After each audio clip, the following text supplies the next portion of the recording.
Rhea Seehorn, when you were getting some of the scripts for season 2 of Better Call Saul, how excited were you getting? Very excited. What some people don't realize is that it wasn't like I knew of the whole arc that Kim would go through this season. It was one script at a time, but even that, it was just, it's a pleasure. As much as it is as an audience member watching it, that's how I feel as an actor, because you are getting them one at a time, and this life that's becoming more and more complex is kind of unfolding in real time with you, and it's an amazing thing to work like that. Was there any particular episode or like scene or moment that like was sort of just, I don't know, the most exciting thing, or like this real bit of gold that you're like, oh, this is so good? You know, I mean, to be honest, all of them, they all had these like pivotal moments. I enjoyed so much doing that huge, I guess it's episode 5, where Kim has an amazing scene with Jimmy that Ann Cherkis wrote and John Scheiben directed, ending with, you know, you don't save me, I save me. Was just a wonderful moment to get to play. That she, you know, you've been seeing this character who says she works hard and pulls herself up by her own bootstraps, does have a loving relationship, a real relationship, an authentic relationship with Jimmy, but she's a woman that wants to figure things out herself. And I liked that it wasn't just lip service. You actually then see her work. And that was a pleasure to play that. And it was great. It's great talking to fans that enjoyed actually seeing somebody do grunt work. I didn't really think they'd respond as much as they did, of seeing someone in doc review and sitting there and staying up all night and staying overnight trying to do the work. Bob is such an amazing actor. And then Patrick Fabian, I got to play all these scenes off these people then towards the end when she does finally have some success with getting a client, then gets it taken away. And then the awesome scene with Michael McKean, where a lot of people responded to that as well, with Chuck when he asked her to get him coffee. And it's just like the last dagger in her, that she's being treated like an assistant. There was just so much to play in that episode, and such a wealth of internal decisions to make for Kim that it was a pleasure. It was a pleasure, among many other episodes. Like, let's talk about that episode for a second. I think it's called Rebecca. And like the episode really, in a lot of ways, like, but going into Better Call Saul, we had expectations for Jimmy, we had expectations for Mike, we had all these, but you had a character that we did not have many expectations for, or any, as to how you'd grow, develop, anything like that. And this was like really an episode where you really asserted yourself as a strong female character who like wasn't just to sort of serve Jimmy's story, but you had a story of your own, and your own sort of like, it wasn't about Jimmy saving you. It was about you having strength in your own. What like, I guess we're moving forward from that point, like, does that sort of say about Kim and where she's heading and sort of stuff like that? Well, I mean, I think that it was great that you do see a character that is not just ancillary, but has her own agency and makes her own decisions that are not just reactionary.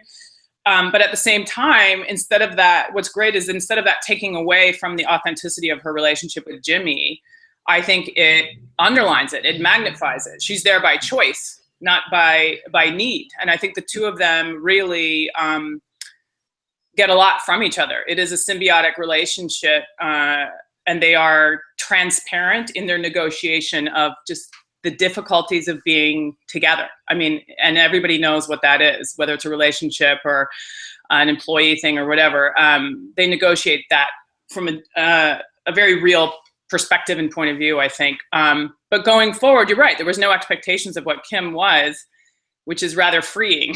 Like we don't need to know, we don't have any idea where she ends up or who she is. And it was really fun playing season 2, coming from season 1, where she was mysterious, and she still is in some ways. I love the way they write. Every time Vince and Peter answer one question, they raise 2.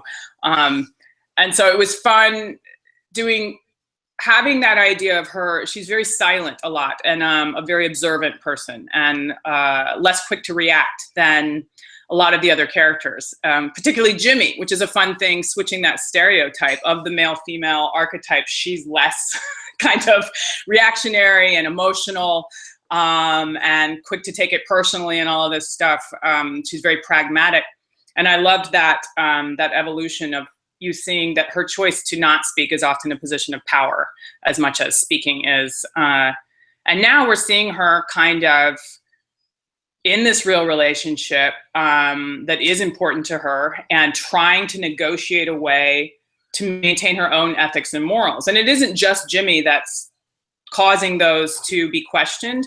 It's part of the evolution of Kim. And I remind people sometimes when we're talking, people will talk about the scene where she confronts Chuck and sticks up for Jimmy, even though she knows what Jimmy has done. Part of that decision is also Kim not wanting to give up the Mesa Verde case.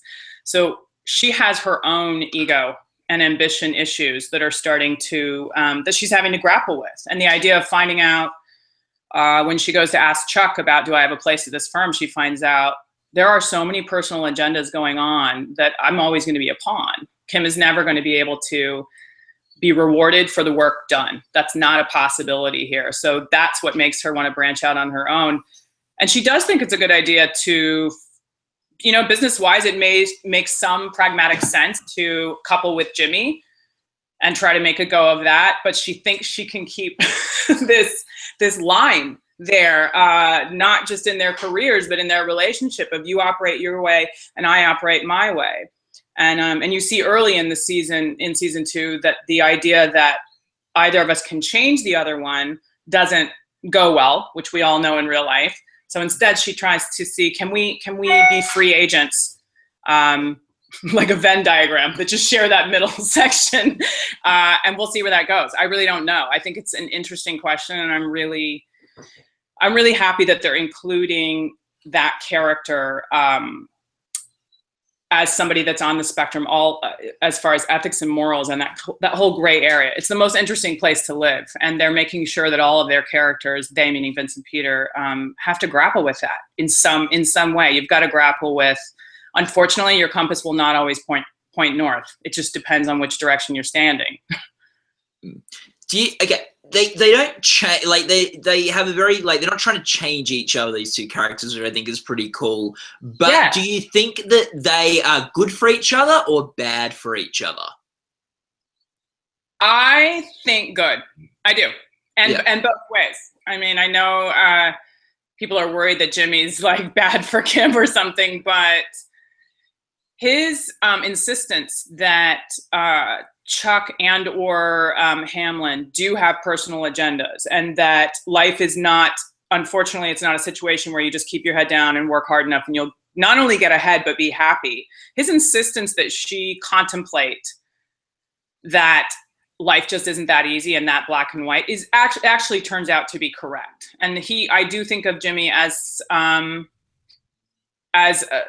he's honest with her in a way that I think she needs. And I find them both to be a little bit of outliers as far as they don't really socialize with a lot of people. And I love that they are honest with each other. And I think it is good for him. And I do think she's good for Jimmy. And it's not at all in a way, like you said, and I love that you said that, it's not about changing him. And even in episode 1 of season 2, where she's coming to say, dude, why did you not take that job that I just set the interview up for? It's because he said he wanted these things. He spends season 1 upset that he's not getting a seat at the big kids table. Why doesn't anybody take me seriously? And I have a law degree too, and I can wear the suits and all of this. So I think Kim was just literally saying to a great friend and to someone that you love, if these are the things you want, why are you getting in your own way? Why, and she warns him of the consequences of his actions. And it is counsel without judgment, which I think is a very different thing than he's getting from other people in his life. Yeah, and talking about that scene when you confront Chuck that you mentioned before, how much of that do you think is Kim's self-interest, and how much of that did you think was her sticking up for Jimmy? Do you think it's a combination of both? Do you think it's much heavily more on one than the other? I think it's a combination, and I haven't decided how many marbles are in each bin yet, but I think it's definitely both. And it was wonderful to play that scene. We played it in many, many different ways over the course of quite a few hours. And Michael McKean is doing this tour de force performance in it. And you're watching Kim have to figure out what he's saying. And it's such an amazingly complex, beautifully written scene that Peter Gould wrote and directed, in that we're upset that Jimmy's getting nailed for what he did. And we can't stand Chuck accusing him, while we actually know that he's telling the truth, which is what's so great. Like, people hate Chuck for saying what is ultimately often the truth, utterly the truth. And you see it dawn on. I played it the way the cut that they ended up using was one where I take in as Kim. She's very smart, and they never want me to play her as being ignorant of the fact. It's not a head in the sand. I don't know who Jimmy is, and oh my gosh, what, you conned somebody? It's more in the details that she hears. She realizes, wow, this has Jimmy's name all over it. The specificity of it, and how labor intensive this was. And the intentions. She knows the intentions are always in the right place. When it comes to her, it's just the execution is way off the mark. And in this case, has betrayed some things to her in many ways. One, it's sacrificing and jeopardizing my ethics, my morals, my career, my case I went after. It's also not at all abiding by the idea of me saying that I can do this myself. So there's a lot going on there, but you're absolutely right. In the end, I think it is a huge part of the decision is her not wanting to give up Mesa Verde. I think, and I loved playing that in that moment, that, and later in the car. The emotion is saved for the car afterwards when she punches him. But the idea that in that moment, I think she also has to get and lose the innocence of, wow, I do deserve this job. I absolutely deserve Mesa Verde. Kim does. And life isn't being fair. It's one of the situations that she's confronting, that it is not just black and white. It is extremely gray and extremely muddied. And what's right theoretically is not at all what's legally correct in this situation, which is even harder for somebody who is trying to be a lawyer. So, and then she takes that, and I think a lot of other things come into play, like asking Chuck, do you realize that if this is true, your brother would go to jail? And he's fine with it. And I think she thinks how it's so disturbing that he is that black and white, that there's nothing, you don't want to discuss that at all. And then Chuck, after that, I believe, if memory serves me correctly, Chuck then puts it to her, you have no choice, Kim. You have to do this. And I do not think Kim appreciates that either. So that's when she goes after his, okay, you want to play this like it's just black and white? Fine, what's your proof? And why can't you admit that you made a mistake? Why isn't that statistically a possibility if you're going to be so pragmatic about and logical in the way you look at the world? And he won't, and that's what traps him, is his ego. But you do see it come out in the car. The cost to Kim. The cost is not just the choice of sticking up for Jimmy. It's also realizing how sad it is what Chuck does to Jimmy. She believes what she tells Chuck. That's not made up. She absolutely believes, in my opinion, that Jimmy is swimming upstream and has been his whole life, and Chuck is a huge part of why. I think she absolutely believes that, and that's saddening and frustrating, because he's a great lawyer. And that's one of the things when people are like, is she delusional? I'm like, no, she sees what the audience sees. That it's just the circumstances are weird. Arguing with Tuco whether the skater twins should have both legs or both arms cut off. That's weird, but Jimmy's actually an amazing lawyer in that scene. He's very smart. And he is fiercely loyal and less duplicitous than anybody else in her life. So she's not delusional at all. But she now, as you said, has to swallow that this is absolutely about her ego as well. Totally.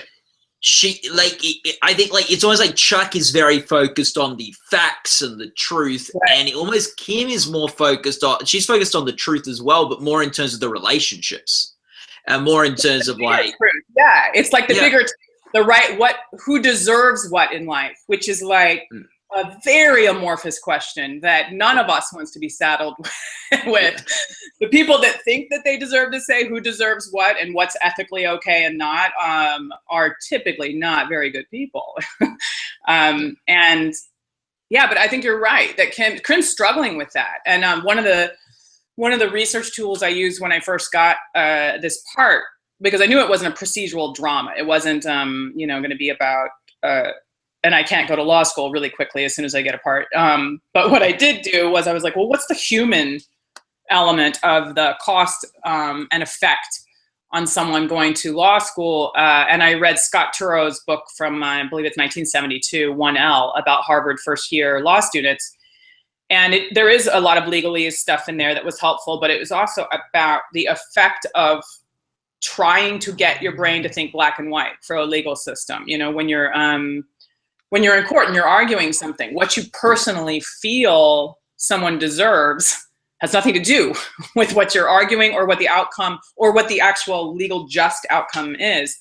So it's been really fun for me to take a look at that exploration for the type of person Kim is. And you're right, there's a part of her that really, I think, is weighted towards the what's the right thing holistically? Who are the good people who deserve things in life? And that's just not the way it works out. It's just not.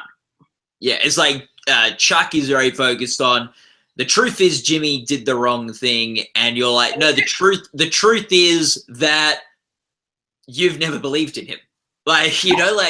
Exactly, that's a good point. The truth is he did this, but the truth is also what is the series of events that led to him doing this, including Chuck taking Mesa Verde back, which is business-wise and legal-wise totally sound, but is it right? Yeah. And that's the question that I think all of their characters are grappling with. And I think it's a point of accessibility for the audience because that's life. That's the toughest part of being a human being, is grappling with that. Yeah. And I think it's great how you sort of open that scene with the he's not perfect line as well. Like you sort of acknowledge, okay, let's put that, yes, he does the wrong thing sometimes, he's not perfect. And I think like in some ways, like what has been so sort of powerful about your character in this show this season, and maybe a little bit in season 1 too, is that it's very easy to empathize with Jimmy, who is a character that I think like no one else really believes in, and probably he feels very misunderstood by his brother, one of his closest people, and you understand him. Like Kim understands Jimmy in a way that other people don't. She believes in him in a way that other people don't. And that's something that like I think really strikes a chord with people. I love that. I love that. And I think that she does. I'm happy that's what people are getting, because I absolutely think she is not she's not there to make him something he isn't. She's there because she cares about him. She absolutely believes in him. And I want him to be whatever it is he wants to be. And I hope that we can be together doing it. And she's fighting for that. But she's also fighting to, like I said, it makes our lead character even more interesting that he's with a woman who is smart, has her own opinions, disagrees with them, and still says, but I'll be here. I'll figure it out. Let's do it. Instead of it being just agreeable and not someone that will tell him the truth. And that's nice. I think it's the audience's perspective how much Kim enjoys Jimmy. We get to enjoy him. We love his cons too. We love to see his like kookiness and his intelligence. And she does too. And you see it in the cons. She enjoys him, and she enjoys seeing him happy. And does not want anything to happen to him. So there's sometimes when her advice is about worrying about him, I think like a really sort of interesting thing with the Kim character is that she's not in the Breaking Bad world, or at least in the Breaking Bad. Well, sorry? This is not Chardonnay. I just want your audience to know this is water. Just water, not straight vodka or something. That's later. I've got at least an hour till the vodka comes out. Oh, nice. Continue. Yeah, no, it's all right. I guess you're not in the Breaking Bad series. You're not in the Breaking Bad universe, at least in terms of being on screen or mentioned at any point. you're obviously, like, if you knew this, you're not going to tell us what, but do you know why Kim is not in the Breaking Bad world? I don't. I not only don't know that, I don't even know what episode 1 of season 3 is. It could take place on Mars. I have no idea, except that the writers' room, all of them, the entire staff of writers and Vince and Peter, take their relationship with the audience and how smart they think this audience is very seriously. It's not lost on them that it is a luxury to have fans this invested and this intelligent following your storytelling from Breaking Bad and through Better Call Saul. So they know, and Peter was just on a panel out at Vulture Fest, and I was there talking about they're aware of, and they have these, you know, these five and a half, six, I guess 6 seasons of Breaking Bad, because wasn't the last one broken up into 2, I think.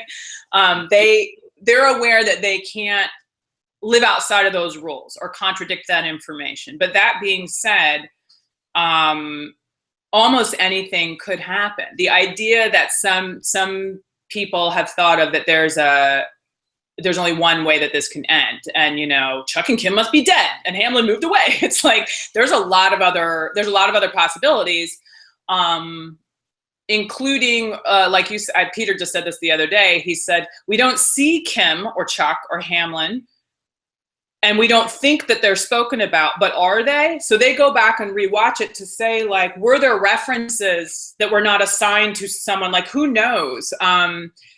Additionally, I have always said, if Kim is present in that time frame, I don't know that Jimmy would bring her up to Tuco or to Heisenberg. Like, would you tell them you have someone you care about down the street? We never went home with Jimmy. We never saw his friends.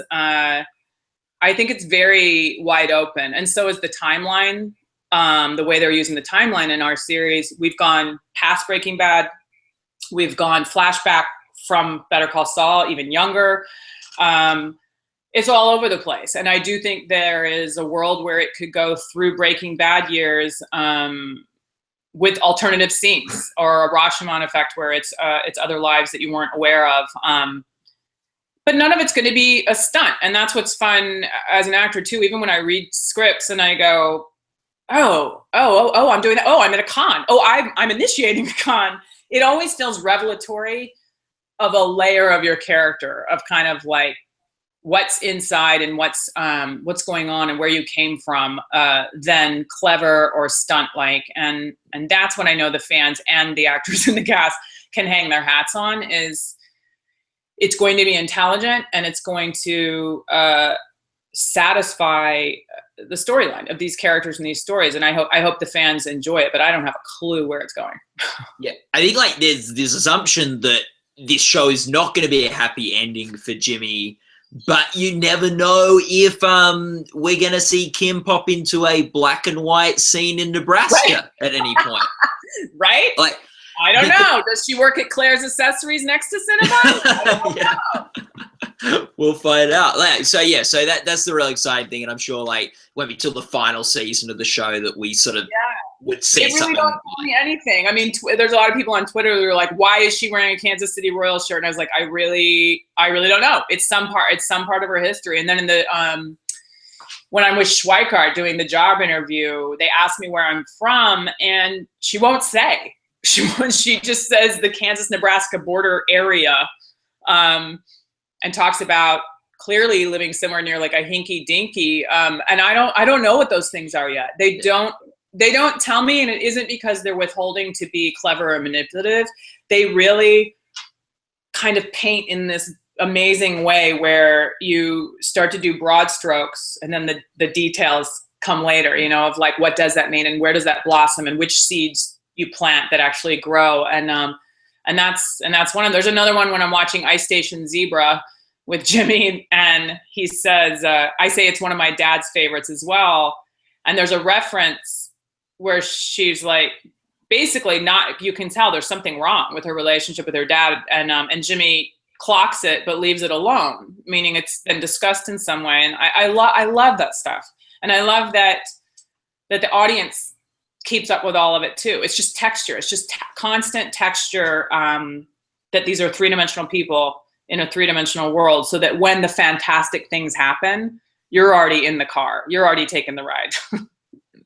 Are you do you have a fun sort of story or anecdote from shooting season 2 of the show?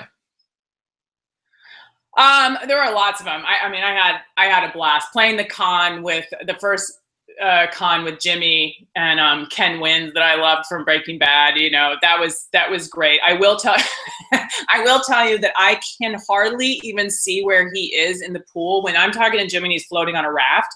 We shot at a real hotel, kind of resort up there in Albuquerque, and the sun, it was like 104 degrees. Bob and I are wearing more sunblock than I actually thought was physically possible to keep on your skin. And the sun was hitting, also he's in the pool, and to make the raft float by at exactly the right time on the camera and me to speak to him, there's like there's 4 crew members in the pool in wetsuits underwater with fishing wire so that you can't see it, directing this raft to just float in the correct way and go floating by. Bob thinks it's very important and tells anyone who will listen that the crab dip is real, and he did eat it for like 10 hours in the hot sun. I don't know what that choice was, but the sun is then reflecting off the water. There's people in scuba gear trying to get the raft to go by, and all of a sudden this like cloud leaves and the sun is bouncing off the water in a way that I can't see anything. If I look even slightly in the direction of the water, it's like a blinding vector of fire coming at your face. So they were kind of trying to like whisper to me like, Bob is near you. And then I would just start talking and try to play the scene like with some sort of sense memory in my head where Bob used to be. But that whole thing was great. And basically once we go in the hotel, it's almost just one scene. We have an argument at a bar table, a discussion, a disagreement. Then we see Ken Wins and we go around the bar. Then we move to a booth and pull off the con on him. And then we leave and go walk by the pool at night. And it was shot over 2 days and just kind of a continuous life. And that was amazing. There were so many great things. I loved doing, episode 5 that we talked about with all the Post-its, and a lot of that work, the montage of her trying to find work, was just me. And I missed my castmates dearly just because I adore them all. But if the cameras had turned around, you would have seen a crew. And I love the crew on this show. They're so, so great. But they kind of became a pit crew because we had 10 phone calls in varying sections at times and excerpts to look like they take place over about 4 days. So that's 4 costume changes, probably 5. It might have been 5. Various locations because Kim has no office, and you want it to look like different days. And the phone calls, I wrote the other half of all the phone calls so that they would all be very different people to her, because you speak different. A totally cold call to like somebody gave me their business card of a friend who's a lawyer is very different than this is my mom's friend's dentist that I met once, that I heard is doing a malpractice suit or something like I wanted all of them to be different. So we've got all of that, and then names that are attached to these people that I'm trying to memorize, and Post-its that have to be always the exact same color every time it's cut to. And there was just like a crew of people behind me, Jackie, this amazing set costumer and dresser, and sound and props trying to keep the Post-its straight. The people that are trying to find a different place to put your mic every time they're ripping clothes off me and throwing on outfits in a stairwell. And I'm like, wait, who am I talking? Who am I talking to? Is it the doctor? Is it the dentist? What's happening? And then like lightning. So I think it started lightning and we had to move away from one area and go film one of the phone calls in the bathroom. I can't remember, but it was just like, it was crazy guerrilla filmmaking that you just totally, it was a great feeling to know that there was about 150 people that were just rowing this ship as fast as they could. We all just wanted to stay afloat and get it done. And it was beautiful. It was beautiful. The scene in the parking garage where she's making phone calls, that is artificial rain outside in the background. It rained earlier, but we weren't shooting that. So that was lovely. But Yeah, it was great. And then I think the last scene we did of that was me sitting on the curb outside of HHM, and I'm sitting down in a black pantsuit, smoking a cigarette. And that was probably 15 hours later. And the crew was just they were ecstatic that they loved what we got and what we shot. And they were proud and delighted for me that I did it all. And I think that it's a very collaborative spirit on that set. You feel really proud of the fact that I think television is at its best when everybody remembers it's this collaborative art form. It's not a solo performance, and that's when you get like the amazing stuff that I get to do. Yeah. Do you think that would be the episode you'd submit to the Emmy judges if you got nominated for supporting actress this year? Are we supposed to, is that jinxing to say if you submit it? I guess people say, right? And now it's all over the web. Sometimes people say. You were allowed to submit 2. Can you guess which 2 I submitted? Which 2? The one where you confront Chuck and Rebecca, yes. I would imagine. Yes. So episode 5, which is Rebecca, and then episode 9, what was that called? Nailed it? Wait, I'm getting it wrong. Something like that. Yeah, so those are the 2 I did. The confrontation of Chuck, which also has like a lot of other fun stuff. It has the dentist room scene where we're painting and trying to fix it. It also has the scene in the bed, which, by the way, line by line, I had no idea what's coming. The end of that one of episode 9, where I'm in bed with Jimmy, and there's some kind of truce that's happened. I clearly haven't kicked you out, but I don't want to talk about what just happened. And I'm like, your brother's a really good lawyer. And I'm reading and I was like, why is she complimenting Chuck? And he's just trying to go to sleep. And then she starts saying, you really need to cross all your T's and dot your I's. And he bolts out. And I was like, holy crap, she just warned him. I was as surprised as any viewer. Yeah. So that was the other one I submitted. That was such a fun scene. Yeah, so that's exciting. So I'm speaking with Michael, I think next week sometime. Do you have a fun question to ask Michael? Michael McKean or Michael Mando? McKean. Yeah, tell him to tell you every story from the business since he started. There is nothing better than sitting in a trailer with Michael McKean and Jonathan Banks, Bob Odenkirk, and then occasionally Ed Begley Jr. It's like the best Hollywood memoir you've ever read. Just the wealth of knowledge he has, and all extremely well-read men as well. Gosh, what could you ask Michael? He's asked a lot about how do you feel about playing this villain, and he said the good news is there are no mustache-twirling villains or angels in Vincent Peters' work. Everybody has their own perspective for why they're doing what they're doing. And Chuck has his own reasons and even his own areas to be pitied. I mean, the hospital scenes, flashbacks where his mom's dying and just keeps asking for Jimmy, or just I watched them being filmed and I was like, oh my God, this is horrific.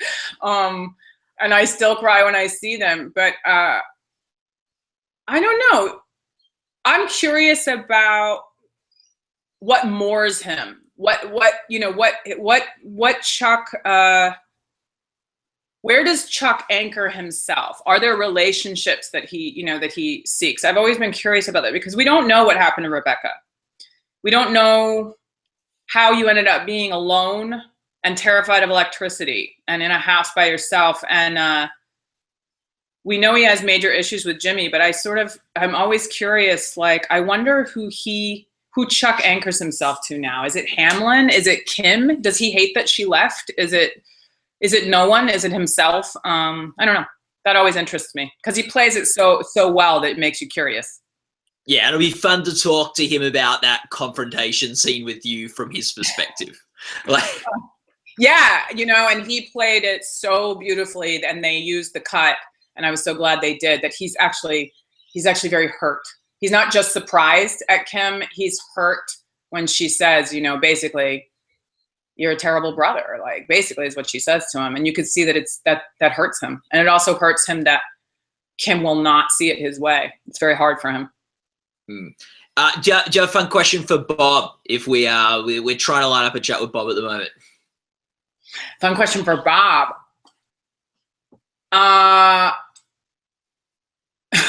This isn't fun. I just want to know how he's reading that much material while memorizing monologues. It is, it's some sort of weird superpower.